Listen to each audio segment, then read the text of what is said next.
ចឹងសម្រាប់ microphone នេះបងបើកមកគឺមាន microphone ស្រូបសំឡេងពីរគ្រាប់បែបហ្នឹងហើយមានជាមួយនឹងដូចដោតទូរស័ព្ទមួយហើយនឹងមានដូច iPhone មួយបងនេះបងអញ្ចឹងអានេះដូច iPhone អញ្ចឹងរបៀបប្រើមួយអ្នកទូរស័ព្ទ iPhone បងយកដូច iPhone ហ្នឹងមកដោតបញ្ចូលជាមួយនឹងដូច Type C ចេះហ៎បង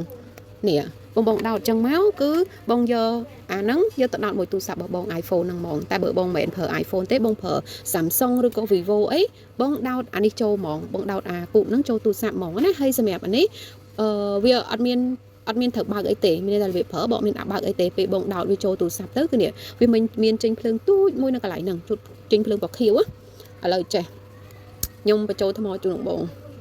អញ្ចឹងសម្រាប់ microphone របស់យើងពេលដែលបញ្ចូលថ្មគឺវាលោតអញ្ចឹងបងហើយពេលដែលវាពេញគឺវាបាត់ភ្លើងពណ៌ខៀវហ្នឹងហ្មងនិយាយទៅលុតឈប់ហ្មងអញ្ចឹងអត់មានវាថ្មហ្នឹងពេញហើយនេះវិញបងត្រូវបញ្ចូលថ្មដែរប៉ុន្តែចំពោះអាមួយនេះអាគូតនេះបងបញ្ចូលថ្មទៅ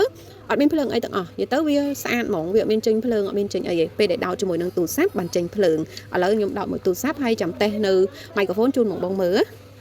អូខេបងអញ្ចឹងរបៀបប្រើ microphone ដំបូងឡើយគឺបងត្រូវបើក microphone ហ្នឹងមកសកត់វាជាប់មកវាចេញចេះបងវាចេញភ្លឺផ្លែតអញ្ចឹងបងភ្លឺផ្លែតហ្នឹងមានន័យថាវាអត់ទាន់ connect មួយទូរស័ព្ទមួ